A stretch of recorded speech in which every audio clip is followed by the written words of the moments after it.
right, everyone. Today we are going to be describing cause and effect relationships within a passage about sea mammals.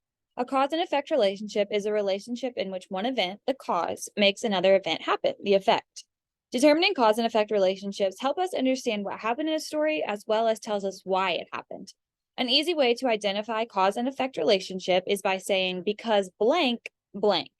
For example, because I did not set my alarm, I was late to school. In this scenario, the cause is not setting my alarm and the effect is being late to school. I'm going to begin by reading the passage, Protecting Furry Mammals of the Sea. When reading the passage, I'm going to be listening for cause and effect relationships throughout. I'm going to share my screen so that I can go ahead and open up the passage.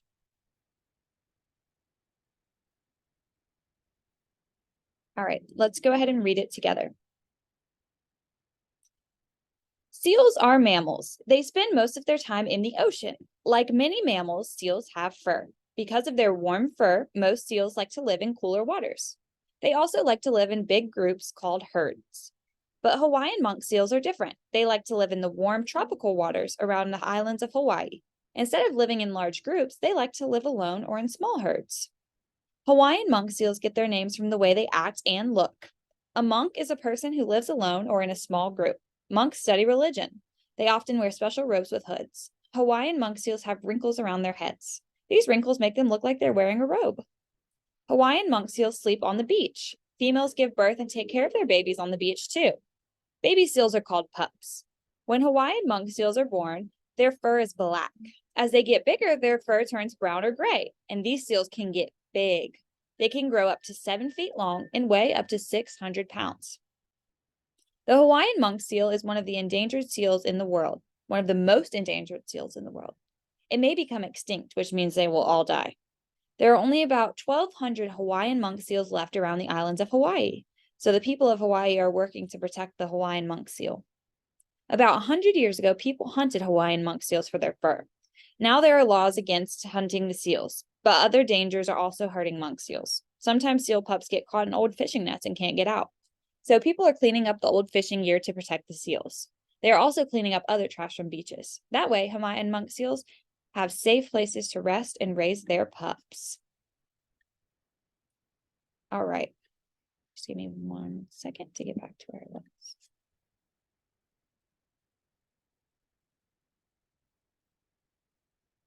All right. So let's refer back to the first paragraph.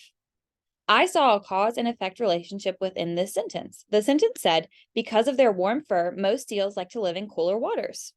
The cause in this relationship is seals having warm fur, and the effect is them liking to live in colder waters. Now we are going to reread the passage, Protecting Furry Mammals of the Sea. While I'm reading, I want you to listen for cause and effect relationships. This is where I would read the passage aloud again, but since we already read it, I'm not going to. Now I want you to turn and talk with your table groups and determine one cause and effect relationship within the passage. Be ready to share. The passage is on the board to use as a reference. And I would make sure I have the passage on the board so that everybody can see the full thing. I'm going to provide 1 to 2 minutes for the turn and talk and then bring the class back together and have each group share one cause and effect relationship they determined within the passage. As they determine it, I'm going to write the sentence, underline the cause and put C, and underline the effect and put E. If one group says the same thing, that's fine. So for the independent practice, they're going to do a cause and effect relationship worksheet. They're going to read a passage about thunderstorms, and then there are 6 blanks below where they will list the cause and the effect. I'm going to share my screen so that we can look at that one. Doing this right here. All right.